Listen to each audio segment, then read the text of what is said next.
இன்றே டவுன்லோட் செய்து உங்கள் ஃபேவரட் ஷோக்களை என்ஜாய் பண்ணுங்க. கையில சூடு வச்சிருக்காங்க சார், காதை கிழிச்சிருக்காங்க, அது மாதிரி பல்ல உடைச்சிருக்காங்க சார், தாலியை கூட புடுங்கிக்கிட்டாங்க சார்.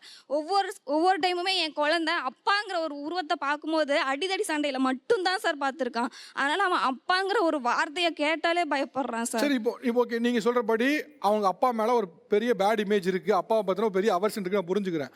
இன்னொரு பக்கம் பாருங்களேன், அவன் அப்பாங்கிற அன்பே கிடைக்காம வளர்வானே, அது ஓகேவா உங்களுக்கு?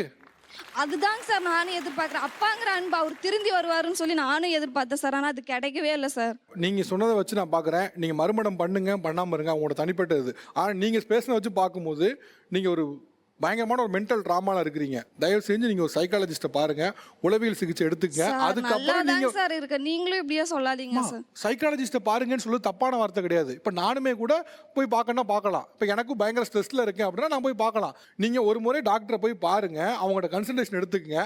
அதுக்கப்புறம் மறுமணம் பண்ணாதோ உங்க இஷ்டம், அது உங்க விருப்பம், நான் தர மாட்டேன். ஆனால் நீங்க போய் டாக்டரை பாருங்க. நீங்க இன்னும் மென்டல் ட்ராமாலேருந்தே வரல, அந்த இது உங்களுக்கு அவ்வளவும் ஹார்ன் பண்ணிட்டே இருக்கு. என்ன செய்ய தெரியாம தான் நீங்க எல்லாத்துலேயும் பழைய கதையை எடுத்துட்டு வரீங்க. நீங்கள் பார்க்க வேண்டியது முதல்ல சைக்காலஜிஸ்ட்டை பாருங்கள்.